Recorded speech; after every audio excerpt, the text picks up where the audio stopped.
Good morning, grade 7. Okay, so may I request everyone to please rise for our opening prayer. Can somebody lead us the prayer, please? Yes?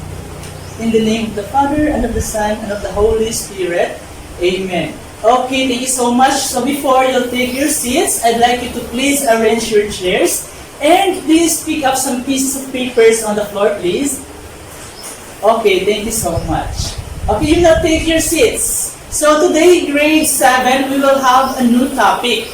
But before that, let's have first our first activity, okay? So, this activity is called Number Substitution Cipher. Okay, so all you have to do is that to write the correct letter that corresponds to the given number. Okay, so item number 1, what do you think is the letter that corresponds to number 1, or what do you think is the first letter of the alphabet? Yes, letter A. Very good. What about the third letter? It's letter C. Very good. The 20th letter, the 9th letter, the 22nd letter, and the 5th letter. Okay, so in the first item, we have here the word active. And for the second item, what do you think? The 16th letter. It's letter P. Very good. The first is letter A. And then the 19th letter is letter S. And letter S. And the 9th letter is letter I. The 22nd letter is letter V. And the 5th letter is letter E. So, in number 2, we have the word passive. So, we have here the words active and passive. Okay, so, by this activity, what do you think? Or do you have any idea if what will be our topic for today? Yes. Active and passive. Okay, very good. So now, let me introduce to you our topic for today. Use the passive and active voice meaningfully in varied contexts. But before we'll go through with that, let's have first our target for today, or shall I say our learning objectives. At the end of the lesson, the students should be able to first differentiate active and passive voice, identify the voice of the verb in each sentence, rewrite the sentence by changing the voice from active to passive, and lastly, we have appreciate the lesson by showing active participation of the students towards the lesson. Okay, so this will be our target for today's lesson. Okay, so I have here a short passage. Let's read all together. John saw a pretty girl. He went to talk to her. Her husband arrived. The husband hit John on the nose. Okay, so please study or notice this short passage and let's answer the following questions. What did husband do? The answer is, the husband hit John on the nose. In this sentence, active voice is used in the answer. And for number 2, what happened to John? So John was hit on the nose by the husband. Passive voice is used in this sentence. So as we go through with our lesson for today, we will find out later why is that these following questions is or are an active voice and a passive voice. Okay, now let's define some terminologies for us to be able to really understand our topic for today. Voice, number 1. Voice is the quality of verb that shows whether the subject is the doer or the receiver of the action. So take note, voice is the quality of verb that shows whether the subject is the doer or the receiver of the action. Okay? Now, let's define active voice. Active voice is when the subject of a sentence performs the verb or the action.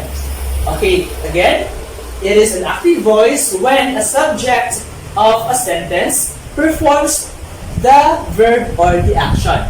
So let's have an example. Here, this sentence, the boy kicked the ball. The boy kicked the ball. So what is or who is our subject? It's here. Our subject is the boy. And then our verb is the word kicked. And our object, or shall I say our direct object, is the ball. So this is the pattern. It should be the subject that goes first, followed by the verb, and then the object. So remember, active voice is when a subject of a sentence is the one who did the action. Okay? The one who did the action. So in this sentence, the boy, which is our subject, is the one who did the action or the verb, which is kicked. Okay? The boy kicked the ball. Okay? Understood? Great job. Now let's proceed to our second example. Here, the dog chased the squirrel. The dog chased the squirrel. So in this sentence, we have the dog, which is our subject, and our verb, which is the chased. Okay, it is the dog who chased the squirrel. So it is our subject, the dog, who did the verb or who did the action. Okay, the dog chased the squirrel. So subject, the dog, and our verb is the chase, and then the squirrel is our object. Okay, so you might wonder why squirrel is our object here, which in fact squirrel is not a thing, okay, nor any object. A squirrel is an animal. So, okay, let's define what object is for us to be able to really understand, okay, our lesson for today. Here, take down note of this. Object, whatever or whoever receives the action will be the object. On the other hand, anything or anyone that receives the action is the object. So in this sentence, let's go back to number 1. The ball. The ball here is our object because the ball is the one who received the action or the verb done by our subject. Okay, here's the ball that is being kicked by the boy. Okay, so here's the ball who receives the action. And number 2, the squirrel. This is our squirrel. The squirrel is our object because the squirrel is the one who received the action done by our subject, dog. The dog. Okay, so the dog chased the squirrel. Okay, is it clear? All right, great job. So now let's proceed to the third one, the passive voice. So when we say passive voice, it is when the subject is acted on by the verb. And it is always constructed with the conjugated form or auxiliary form to be plus the verb's past participle and our preposition by. So remember that the to be form or our auxiliary form are the following: is, are, was, and were. Okay, take note of this. Our to be form are the following: is, are, was, and were. Okay, now let's have an example. The ball was kicked by the boy. So now, as you have noticed, our sentence, or some examples here is almost the same with the sentence, which is our example in active voice. Okay, it was just being reversed. So now here's the pattern of the passive voice. Okay, so now, when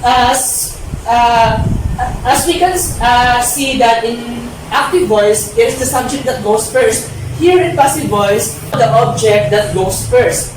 The object, which is the ball, followed by our to be form or to be auxiliary form, which is was, and then followed by the verb, which is kicked, and then our preposition by Okay, our preposition by, and of course, lastly, our subject, the boy. So, the ball was kicked by the boy. Okay, so now, it's the object that goes first, and then the one that goes last is our subject. And don't forget to add our auxiliary form to be, which are the is, are, was, and were, and of course our preposition by. Okay, so the passive voice sentence is now the ball was kicked by the boy. Okay, let's have another example. The squirrel was chased by the dog. Now, the squirrel, which is our object, a while ago in the active voice, now become the one that goes first. It's the squirrel was chased by the boy, and of course, we shouldn't forget that to be form, which is was, and then our preposition by. Okay, so don't forget the pattern in passive voice. The one that goes first should be the object, and then to be form, followed by our verb and our preposition by, and lastly our subject. Okay? Now let's have an exercise. Okay, so I'll divide the class into 3 groups. That will be the group 1, group 2, and group 3. Then I'll give to you these flashcards, the active voice and passive voice. So I'll read some sentences, and then what you are going to do is that just raise the flashcard if you think that that sentence is an active voice, and then raise the passive voice if you think that that sentence is passive voice. Okay? Identify the voice of the verb in each sentence. Number 1, Raul presented an interesting sentence. What do you think is the answer? Very good. Number 2, baseball was played by Joseph. Passive voice. Great job. Number 3, Martin removed the old pants.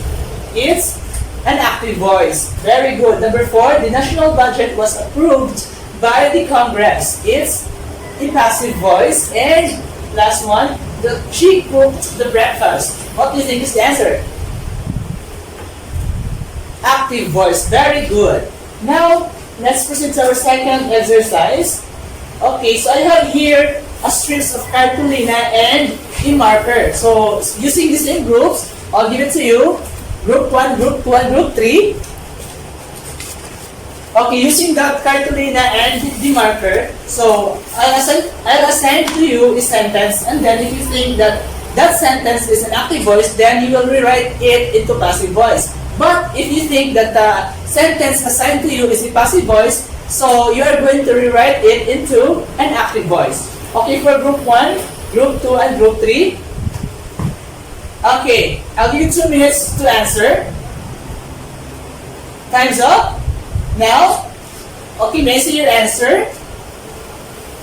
Okay, so all groups got the correct answer. Very good. Congratulations. And this time, okay, I have questions. So when can we say that the sentence is in the active or passive voice? Can somebody answer? Yes. Very good. Okay, so a verb that has a direct object is in the active voice. If the subject becomes the receiver of the action, the verb is in the passive voice. Very good. So, next, how will you change the sentence from active voice to passive voice? Yes, please. Very good. So, in changing a sentence from active voice to passive voice, the direct object becomes the subject or the doer using by phrase in passive voice. Very good. Okay, so this time I'd like you to get one whole sheet of paper. Let's have an activity. Okay, so for our first activity here, write A if the sentence is in the form of active voice, and write P if it is the form of passive voice. I'll give you 5 minutes to answer this one. Okay, so for our second activity, construct 5 active voice sentences based from the given pictures or scenarios below, and then rewrite it into passive voice. So I'll give you 10 minutes to do this task. Okay, time's up. You now pass your papers in front. Thank you so much. And for your assignment, Look for a short story passage. Write down 5 active voice sentences and then rewrite it into 5 passive voice sentences based from the short story. Write it down in the one-half crosswise. Okay, so I hope you learned a new lesson for today, and that's it for our discussion. Thank you so much, grade 7, and see you tomorrow.